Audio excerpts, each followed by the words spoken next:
2026 August 28 శుక్రవారం నాడు చంద్రుడు దాదాపు పూర్తిగా భూమి నీడలోకి ప్రవేశిస్తాడు. ఇది ఒక గాఢమైన పాక్షిక చంద్రగ్రహణం. దీనిలో చంద్రబింబంలో దాదాపు 93% భాగం నీడలో కప్పబడిపోతుంది. ఇది ఒక దశాబ్దంలో అత్యంత నాటకీయమైన గ్రహణాలలో ఒకటి. అంతేకాదు, ఇది శ్రావణ పౌర్ణమి రక్షాబంధన్ రోజున వస్తుంది. ఈ ఒక్క విషయం వేలాది కుటుంబాలను గందరగోళంలో పాడేసింది.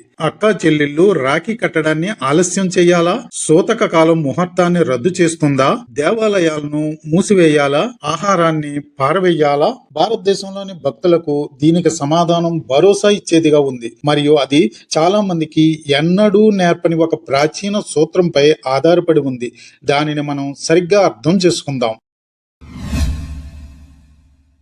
ఇక్కడ గ్రహణ సమయాన్ని జాగ్రత్తగా పరిశీలించండి. గ్రహణ దశ సమయం ఇండియన్ స్టాండర్డ్ టైం ప్రకారం పాక్షిక ఛాయాగ్రహణం ప్రారంభం ఉదయం 6:53 28 ఆగస్టు పాక్షిక గ్రహణం ప్రారంభం.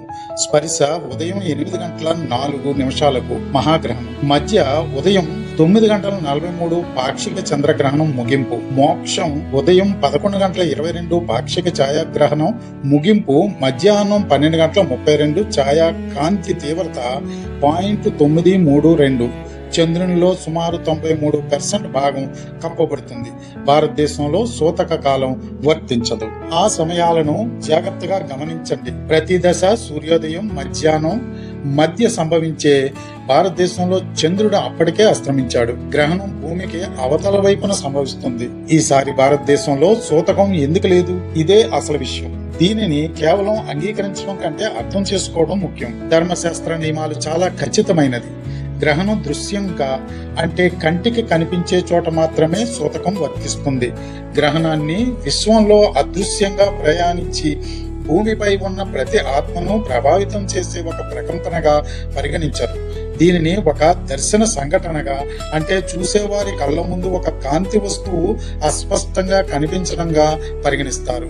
చంద్రుడు కనిపించని చోట గ్రహణం ఉండదు కాబట్టి సూతకం, ఆంక్ష లేదా శుద్ధీకరణ అవసరం కూడా ఉండదు. చంద్రగ్రహణానికి సూతకం సాధారణంగా గ్రహణానికి 9 గంటల ముందు ప్రారంభమవుతుంది. సూర్యగ్రహణానికి ఇది 12 గంటల ముందు ప్రారంభమవుతుంది. కానీ ఈ రెండు నిబంధనలు కూడా గ్రహణం వాస్తవంగా కనిపించే ప్రాంతాలలో మాత్రమే పనిచేస్తాయి. 28 ఆగస్టు 2026 గ్రహణం అమెరికా, అట్లాంటిక్, యూరప్, ఆఫ్రికా మరియు పశ్చిమాసియా అంతటా కనిపిస్తుంది. కానీ భారత ఉపఖండంలోని ఏ ప్రాంతం నుండి కనిపించదు. కాబట్టి దేశం అంతటా దేవాలయాలు తెరిచే ఉంటాయి. గర్భగృహాలను మూసివేయటం లేదు. వండిన ఆహారాన్ని పారవేయవలసిన అవసరం లేదు. ఆహారంలో తులసి లేదా కుశగడ్డి అవసరం లేదు. పిల్లలు, వృద్ధులు, గర్భిణీ స్త్రీలకు ఎటువంటి ఆంక్షలు లేవు. పూజ, జపం, సంకల్పం మరియు అన్ని శుభకార్యాలు యథావిధిగా కొనసాగించుకోవచ్చు. రక్షాబంధనకు ఎటువంటి ఆటంకము ఉండదు. 12 ఆగస్టు 2026 సంభవించిన సంపూర్ణ సూర్యగ్రహణానికి కూడా ఇదే సూత్రం వర్తిస్తుంది. అప్పుడు కూడా భారతదేశంలో సూతకం సంభవించలేదు. ఈ రెండు గ్రహణాలు ఒకే చంద్రపక్షంలో అమావాస్య నుండి పౌర్ణమి వరకు సంభవిస్తాయి. ఇది ఒక అద్భుతమైన గ్రహణ జంట అయినప్పటికీ ఏది భారత భూభాగాన్ని తాకదు. రక్షాబంధన్ 2026 ముహూర్తం స్పష్టం. ఈ సంవత్సరం శ్రావణ పౌర్ణమి ఆగస్టు 27 ఉదయం 9:08 ప్రారంభమై ఆగస్టు 28 ఉదయం 9:48 ముగుస్తుంది.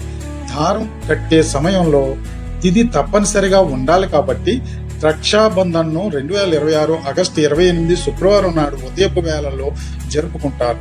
చాలా సంవత్సరాలలో రక్షాబంధన్ చుట్టూ ఉండే ఆందోళన భద్రమాసం వలన కలుగుతుంది. చాలా సంవత్సరాల్లో రక్షాబంధన్ చుట్టూ ఉండే ఆందోళన భద్రమాసం వల్ల కలుగుతుంది. ఈ సంవత్సరం భద్రమాసం ముందే రాత్రి ముగిసే పోవడంతో ఆ లోటు తీరిపోయింది. అసలైన పరిమితి కేవలం తిథి మాత్రమే. ఉదయం 9:48 రాఖీ కట్టాలి. స్నానం, కుటుంబం, పూజ సమయం ముగిసిన వెంటనే తెల్లారుజామున ఈ కార్యక్రమాన్ని నిర్వహించడం ఉత్తమం. గ్రహణం ఒక శాపం కాదు, ఇది ఒక జ్ఞాపిక. వెలుగులు కూడా క్షణకాలం పాటు మసకబారతాయని, కాంతి ఎల్లప్పుడూ తిరిగి వస్తుందని మన పూర్వీకులు భయంతో కాకుండా మంత్రంతో నీడను ఎదుర్కొన్నారు.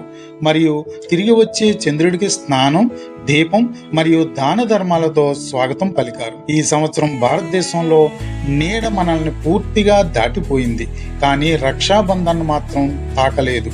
తెల్లవారుజామున నిర్మలమైన హృదయాలతో రాఖీ కట్టండి, ఇష్టమైతే జపించండి, ఆ తర్వాత ఏదైనా దానం చేయండి. ఈ కంటెంట్ నచ్చితే సబ్స్క్రైబ్ చేయండి, లైక్ చేయండి, బెల్ ఐకాన్ ఆన్ చేసి ఆల్ నోటిఫికేషన్ యాక్టివ్లో పెట్టుకోండి. జై భారత్, జై హింద్.